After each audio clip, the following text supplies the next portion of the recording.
Cystic fibrosis. This is a disease not many people understand, despite the fact that this genetic illness is carried by 10 million people in the United States. To help raise awareness and the funds for research, the Florida chapter of the Cystic Fibrosis Foundation sponsors the annual Cycle for Life, a bike ride that travels through Seminole and Volusia counties. To learn more about cystic fibrosis and Cycle for Life, we spoke with the CF Foundation's Associate Executive Director, Paul Glorison. Paul, what is the disease cystic fibrosis? Cystic fibrosis is a genetic disease that you are born with. Typically it affects the lungs and the pancreas. Most people know it more as a lung disease because what it does is it creates a sticky mucus within your lungs, which makes it very hard for you to breathe. Now, you said it's genetic. So then almost anybody, when I say anybody, man, woman, sex is not, it's not predominant towards one sex or another? Right, so there's 10 million carriers of cystic fibrosis in the United States. And many of those you're never going to experience cystic fibrosis whatsoever. But if two carriers that have the genetic marker for cystic fibrosis have a baby, there's a 1/4 opportunity for a child with cystic fibrosis to be born. Okay, so how can somebody find out if they're a carrier, if they have the marker for CF? Actually, in every pregnancy, the mother has the opportunity to test for cystic fibrosis. It's one of the natural tests that they now do. It's also one of the tests that is done to every baby once they're born in the hospital in all 50 states. So you're going to know immediately if your child has cystic fibrosis. This is a fairly recent development, though, over the past 10 years. So there are cases where people are older that are finding out they have cystic fibrosis later in life, but currently, you are tested at birth. So, well, okay, and you talked about the mother. How about for the father? How would the father be tested to see if he's a carrier? The father is an elective procedure. Yeah, there is a test that they do for that. However, because it's elective, that is more of an expensive test. You could check with your medical provider to see if they might be able to cover that. Now, with cystic fibrosis, this isn't, obviously it's not a new disease. When was, I guess it was like, when was it first recognized? So our foundation was organized in 1955, and the average age of somebody with cystic fibrosis was 1.5, 2 years old. And through the advances that we've made over the past 50 years, we are actually in 30s, 40s, 50s, and beyond. Average life expectancy is around 42. So we are making significant progress in the fight against cystic fibrosis. You look at the quality of life as well, and the quality of life for individuals with cystic fibrosis has gone exceptionally well. We actually do a charity bike ride through the Volusia County area in October, and there actually will be people that ride 32 to 65 miles with cystic fibrosis. So it's a pretty impressive feat for somebody with such a debilitating disease. Now, with CF, are there different levels? Because you kind of make it sound like, yes, you may have it, but you can still, there are certain things you can do, or is it like once it starts, is there like a progression with it as well? Sort of. So, there's different varying ways that cystic fibrosis attacks the body. So I mentioned earlier that it's a lung disease and it can affect the stomach and the pancreas. For some people, it's only the stomach. So they have to take different enzymes at each meal to make sure that they are digesting their food properly. Typically, these are very, thin. In children, they have been diagnosed as failure to thrive, but it's just a matter of them not being able to retain the nutrients in their body. For others, it affects the lungs in a much more dramatic, effects. You've got some people that are 16, 17 years old, and their lung efficiency is, 75, 80%. You've got others that are 30 to 35%. So it really does affect, each person individually in a different way. But there's also a really, a lot of it has to do with how well you're taking care of yourself. And I think that, if you are, going through all your procedures and you're, adhering to your medications, your outlook is more positive. But, again, there is, varying degrees of severity. Well, and you had just mentioned it, and I was going to ask you, what are the different types of treatment for, say, somebody who is diagnosed with CF and they're, they're trying to continue with their life. Sure. The there's a couple different ones. The ones that most people are familiar with or they see on videos are some people call them funny names like the shaky puffs. Yeah. These are breathing treatments that are done typically with a inhaler. There's also vests that basically are doing percussion therapy on your lungs. These are typically done 2 to 3 times a day. And then as they get older, and there's other different medications. There's tobramycin. There is a couple new drugs that we've actually developed through the foundation called Kalydeco and Orkambi. And these are the first to affect the genetic underliers of cystic fibrosis. So you've got an opportunity here within the next probably 10 to 15 years to cure cystic fibrosis if everything goes the way we expect it to. Now, you'd mentioned earlier, if we could kind of, not so much expand on it, but just kind of help clarify. When you look at the general population, is there an idea, or do you have a guesstimate about how many people out of the general population may be suffering from CF? There's roughly 30,000 Americans that have cystic fibrosis currently. Okay, and but like you said, that also does not include people who may be carriers or people who may have it, they just don't exhibit any of the symptoms. They're symptomless carriers, right? So, there really is, there's no difference, between anybody that has those, that is a carrier. You can be a carrier and, you're going to have a normal life. Now, with the foundations, the Cystic Fibrosis Foundation, tell me about the foundation. What's its history? Yeah, so I mentioned earlier, we were founded in 1955.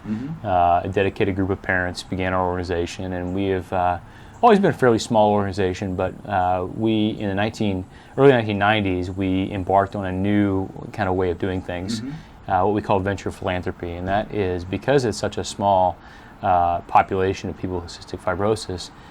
It typically is not something that drug companies are going to make a whole lot of money with. So it's called an orphan disease. And what we did is we raised money, and then we have invested money into drug companies to do R&D. And through those advancements, every significant achievement or step forward in the realm of cystic fibrosis has been directly attributable to the Cystic Fibrosis Foundation's investments. So, I can positively say that, you ask about a charity and, are they accomplishing their mission? This is one where we are putting our money where our mouth is. Despite the medical challenges, it is possible to lead an active and energetic life. Jillian Novick was diagnosed with cystic fibrosis immediately after she was born. Within 18 hours, they told us, hey, your daughter is showing signs, one of the nurses there, and they immediately took Jillian with my wife there in the hospital. I mean, this is supposed to be a bonding moment that they left Shelley at Altamont, and they took Jillian to Orlando. And Jillian was diagnosed with cystic fibrosis at birth. It's impacted us more or less time, the average family will come home and, hey, let's go here, let's go grab some ice cream, or let's go see a movie. I mean, she's got maintenance to keep her health up to date. I mean, we've got daily maintenance. She does her breathing treatment. She takes medicine. Every time she eats, she's got to take the medicine to help her body digest food, because having cystic fibrosis, her body does not absorb fats. So not only does cystic fibrosis affect the lungs, it also affects the pancreas and the digestive tract. But other than that, she comes home and does schoolwork. But naturally, at night, she's got to do her breathing treatments, and she does 3 treatments. But that's on a good day. On a bad day, when her lungs get filled up with mucus, she could do that up to 4 times a day. She could get up at 4 in the morning, do her treatment, get ready for school, go to school, come home from school, do it right afterwards, and then maybe twice before bedtime. So, I mean, she does have some restrictions, but it's all intent to keep her healthy. Now, and I don't know if you would know the answer to this, but you described that Jillian has good days and she has bad days. Is there anything that might precipitate a bad day that you would know? Okay, whether there's like a lot of pollen or the weather's a certain way. Are there any markers for a bad day, or does it'll just happen? Not necessarily. It can be seasonal. Like the average person would get a sinus infection in the fall and in the spring. Well, that affects the upper mucous membranes. And then what happens is that bacteria that postnasal drip will drip down, and naturally it's bacteria. A lot of the bacteria in the body comes through the nose, and a lot of people don't know that, and then eventually work its way down to her lungs, and that's when we really have to be aggressive to get rid of that bacteria. Now, even though she, like you said, she has good days, she has bad days, from what you're telling me, that hasn't stopped Jillian from being a typical teenage girl who wants to be active. Not at all. I mean, she's very active with the YMCA here in Deltona. Last year she played soccer. She enjoyed it. And this past season she played volleyball. But that's good for her because we need her to exercise. We need her to run. We need her to run. And because what that does is it gets rid of that mucus in her lungs where she could cough it up and get rid of it. Because her mucus is a lot stickier than the average person. That's interesting. I'm going to ask you to expand on it just a little bit, but what you're saying, the more active, because I guess somebody would think that, okay, if you move around too much, if you're too active, you might become short of breath, but you're saying actually it's just the inverse because you are providing that movement and that activity. What cystic fibrosis does is when her lungs get full of bacteria, it causes the infection. We want to get rid of that infection. Where the average person, 14 days on some medicine, I'm good to go. She's on it for about 28 to 30 days. 2 more weeks longer than the average person because they want to get rid of it. But where the activity comes into play is it gets those lungs moving. It strengthens the lungs, and she'll cough out that mucus. Okay.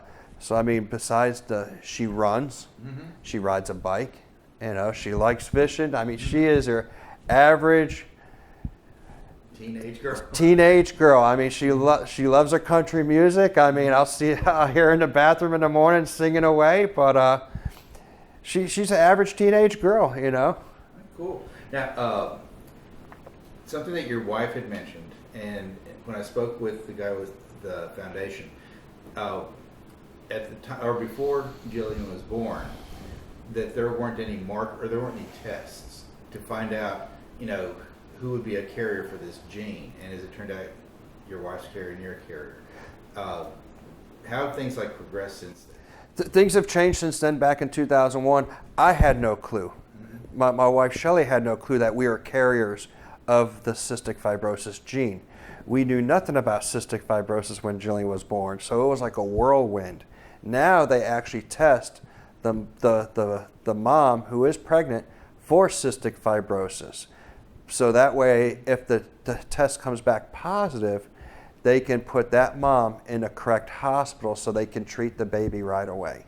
Okay, so right after birth, then the treatment can begin instead of yes, because years ago, when they didn't know about the genes and what genes caused it, nobody knew. You've got a sick child. You've got a sick child. 30 years ago, they had no clue.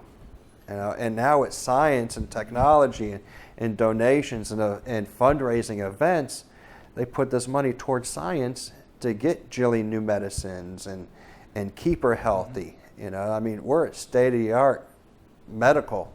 Now we're really progressing in the science end of medical. Every doctor visit we take her to quarterly, we track what her health is, what her PFT is, her pulmonary function tests, and she'll do those with her pulmonologist to see how much capacity is in her lungs. But we'll write everything down in a book from the day she was born, every medication, her weight, her height, because it really comes in handy to track everything. And not only us right now, but this will be good for Jillian to look back on when she's older. Oh yeah, back on this specific date, I was on this medication. So it's a real good tool to write down your stuff. You know, they say the world's smartest brain is a pencil. You know, so but it's real informative for us. People with cystic fibrosis do get sick, and they do have to get hospitalized sometimes. Okay, back in 2014, knock on wood, Jillian has only been hospitalized one time, or she's actually went down to Lake Nona at the Children's Hospital and was in the hospital for 3 weeks. All right, so that's driving from Deltona to Lake Nona back and forth, switching hours with mom. And what they actually had to do is give her antibiotics intravenously to get rid of the bacteria in her lungs. They actually did more chest compressions to clear the mucus, and they did a bronchoscopy where they actually had to go in there and clean out her lungs, take a sample of the mucus, and test it to see what kind of bacteria was so they know how to treat it. Years ago, in Australia, there was a surfer with cystic fibrosis. Nobody could figure out why this gentleman wasn't getting sick. Well, come to find out, salt water. They've found out that science, the salt in the salt water, thins mucus in the lungs. So technically, one of her treatments every night is that she breathes in saline solution, which in turn thins her mucus, and she'll be put on her vest to expel it, and that's one of her treatments. I mean, right here, we're so close, you know, and it was discovered. And then I do this one treatment, and it's like a breathing treatment, like a puffer. And then I go to school at like 6:50 in the morning, and then I go through 7 periods and an hour lunch. Then during lunch, I take my medicine, but then after school, I go home and do a few chores, and it's like around 2 o'clock. And then I will do treatment before bed, and that consists of like a vest that shakes up the mucus, and 2 different breathing treatments, which is the salt, which is saline, and then like a pulmazine, which thins the mucus out, which is easier to cough up. Okay. Now, you're involved with sports also. What's it like playing soccer? I mean, first of all, what position do you play? I play defense a lot, and then I also play volleyball, and that you just rotate, so I don't have a position, but I don't like get out of breath or nothing. It's just like normal, like if I was a normal kid.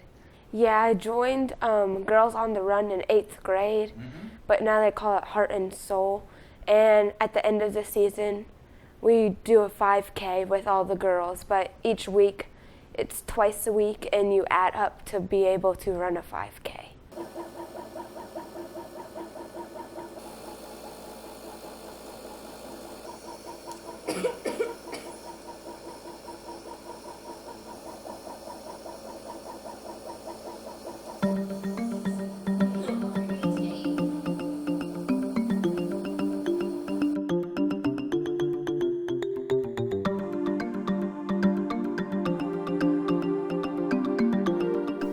Cycle for Life 2016 takes place on Sunday, October 2nd, starting at 8 a.m. at 600 Colonial Center Parkway in Lake Mary.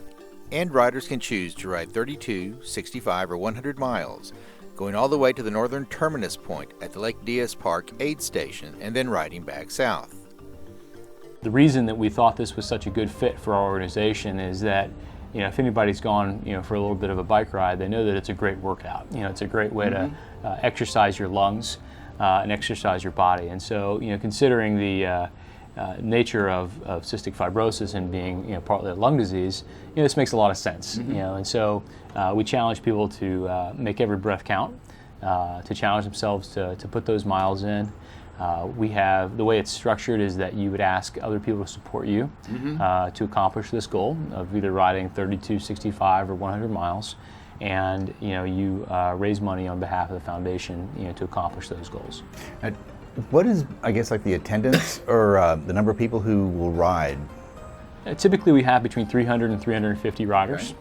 Okay. And each one of them, you know, sets their goal ahead of time and tries to accomplish that. So do they all, like, everybody leaves at one time from Lake Mary? We do.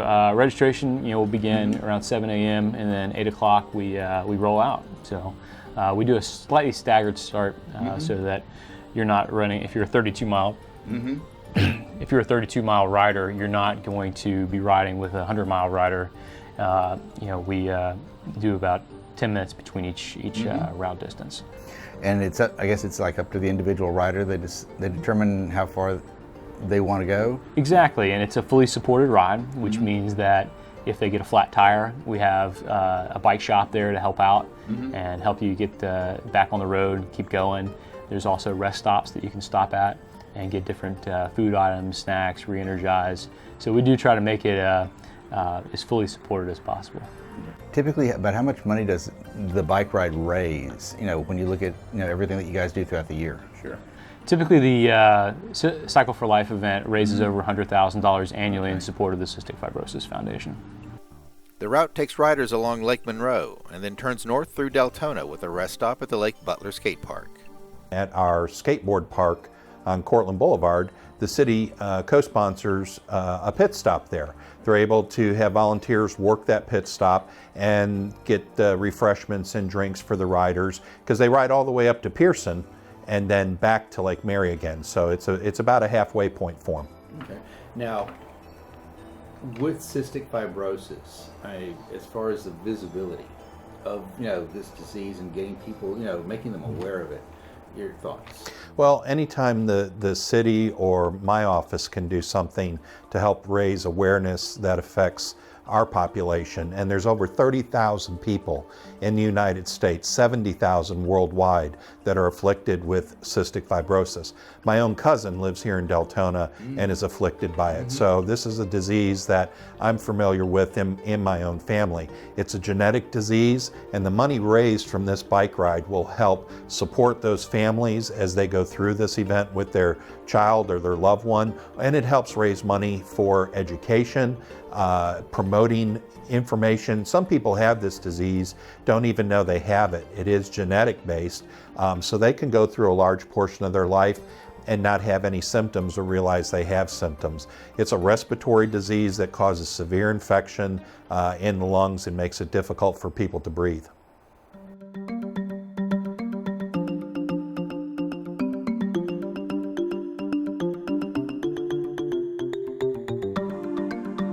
For the cystic fibrosis bike ride, different lengths, 32, 65, I believe, and then 100. And you called that a century ride. Okay, now that's something that not a lot of people on bicycles, as far as a casual rider, are used to, but say somebody wants to prep for a long ride like that. A 100-mile century ride, it's a long ride. It could take 5 to 8 hours depending on your skill level and conditioning. So the best thing to do is just to start with, with a shorter distance and just kind of work your way up. It can take you a couple years to get to that point. Maybe find like a 10-mile or a 30-mile distance, get comfortable there, and then your next jump is going to be, moving up to a 60 miles and then to the 100 miles. But there's a lot of parts to getting ready for it. The main thing is start hydrating a couple days in advance. Okay. So, start drinking, more water, 2-3 days out.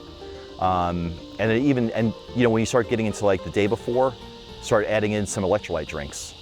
I would have maybe 1 or 2 bottles of Scratch, maybe the day before. Okay. And then the morning of, I'll have one before the ride. And then as I'm riding, just at least a minimum of 1 per hour. Okay. Now, as far as like eating, what should people consider? I mean, is this something they want to eat something heavy to start to build up, or no, you don't want to weigh yourself down? Your diet should probably lean more towards a carb-based diet versus a protein-based diet. Don't eat junk food. Yeah. Because you got to put the right fuel in your body for it to perform.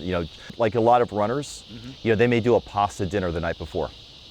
And then the morning of, they may have, some carbs, maybe a bagel with a little bit of protein, peanut butter. A lot of times when you go to these events, you'll see a table and there's bagels and peanut butter on the table. Perfect, because the peanut butter has some fats. Yeah. And then that helps you with your long-term fuel source also. So you'll have your night before where you're going to be eating. Morning of, you definitely want to top off, because there's a there's basically like an energy source in your body called glycogen. Yeah. And it's more like fast energy fuel. So you're going to burn that pretty quick if you're working hard.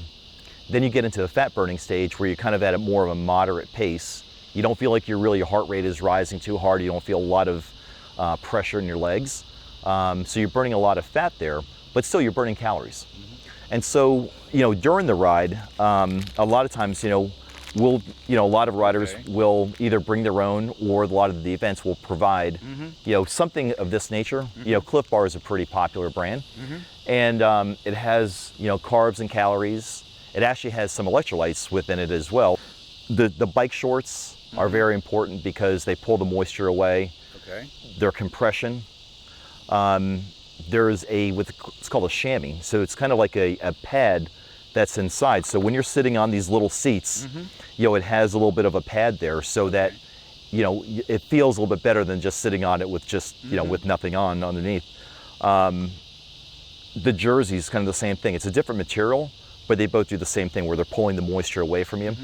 Because you want this to kind of, even though you're sweating, the heat's going to pull the moisture away. So your jerseys will be wet, but they're only going to get wet to a certain point. Whereas like with a cotton shirt, it feels like it's going to gain, I'm going to guess maybe a pound of extra weight there. This is going to still stay pretty light. Okay, so that's preparing your body. Yes. And your clothes. How do you prepare your bike? What I would recommend is, before you're going to do any event like that, is bring it to a bike shop. Let the professionals take a look at your bike, because there's a lot of different things. The most important thing is going to be your tires and your tubes. So inside this tube or tire here, there's a tube, and making sure that you have the proper air pressure, but making sure, like, especially like if you haven't ridden for a while, the tires can get dry rotted. But even what we do, even though we ride a lot, we're going to go through and look at our tires and make sure there's not a piece of glass that's stuck in it, because it may be sitting here, and then when you're riding it, it pushes through and hits your tube, and then you get a flat. And so, getting your tubes and tires checked. You have a lot of cabling, so you have your brakes here. You've got the cables here that run all the way up here to where you're changing your gears, and with the brakes. So the mechanics at the bike shop, they're going to check all this information for you. This is where the gears are shifting between, this is your derailleur. So they're going to go through, and as you change your gears and you're pedaling, you really shouldn't hear any noises. Don't be afraid of a little bit of muscle soreness and being tired, because your body's going to recover. And the main thing is eating and drinking properly, immediately after. So what I would recommend is having some chocolate milk at the house, or bring a cooler with you, put it in the car, and then have a glass of chocolate milk. That's going to help you with proteins and calories and carbs as far as replenishing your muscles. And then try to get something more carb based, for as far as a meal. To find out more about cystic fibrosis, how you can help, and registering for the bike ride, visit the Foundation's website,